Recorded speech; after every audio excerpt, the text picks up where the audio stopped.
حضرت علی رضی اللہ فرماتے ہیں، بدلہ لینے والوں سے مت ڈرو، ہمیشہ معاف کرنے والوں سے ڈرو، کیونکہ ان کا بدلہ اللہ لیتا ہے۔ جو شخص تمہارے خون میں سے نہ ہو پھر بھی تمہیں عزت دے اور پیار دے، بے شک وہ تمہارے لیے ایک بہترین رشتہ ہے۔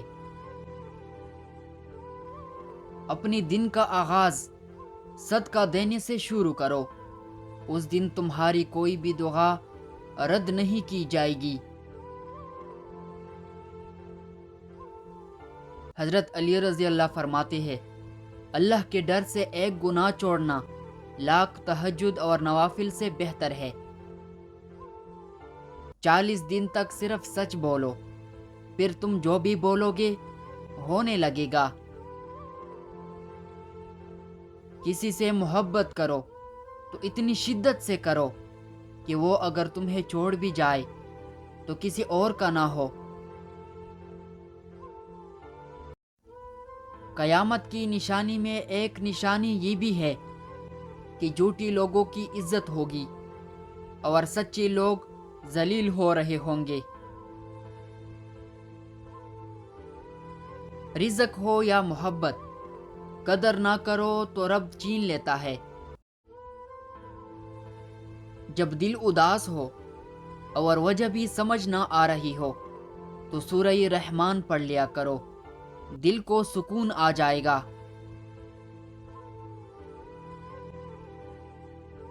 جو محبت آپ کو اللہ سے نہیں جوڑتی وہ ایک دھوکہ، فریب کے علاوہ کچھ نہیں۔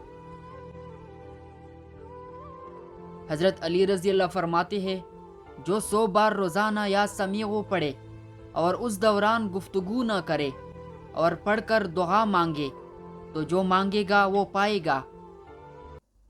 جو شخص بھی بسی کی وقت 5 بار یا ربنا کہے، اللہ پاک سے جو دعا مانگتا ہے وہ عطا کرتا ہے۔ حضرت علی رضی اللہ فرماتے ہیں، اگر تمہیں کم عمر میں ہی بہت پریشانی آ رہی ہے تو سمجھ لینا تمہارا رب تمہیں بہت نوازنے والا ہے۔ جن لوگوں کی تنہائیاں پاک ہوتی ہے ان کی دعائیں کبھی رد نہیں ہوتی۔ کوئی تم سے روٹھ جائے پھر وہی تم سے ملنے کو ترسے تو اسے کبھی مت کونا، کیونکہ وہ تم سے بہت پیار کرتا ہے۔ حضرت علی رضی اللہ فرماتے ہیں، اگر ماں تم سے راضی ہے تو سمجھ جاؤ کہ اللہ بھی تم سے راضی ہے، کیونکہ ماں کی رضا میں ہی اللہ تعالیٰ کی رضا ہے۔ اللہ کے لیے وقت نکالو اور وقت پر نماز ادا کرو، اللہ تمہاری زندگی سے برا وقت نکال دے گا۔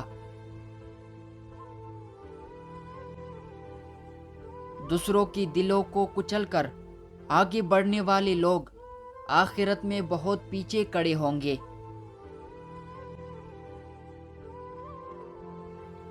انسان کی فطرت ہے کہ وہ کسی بھی چیز کی صرف 2 بار قدر کرتا ہے، ایک ملنے سے پہلے اور ایک کو دینے کے بعد۔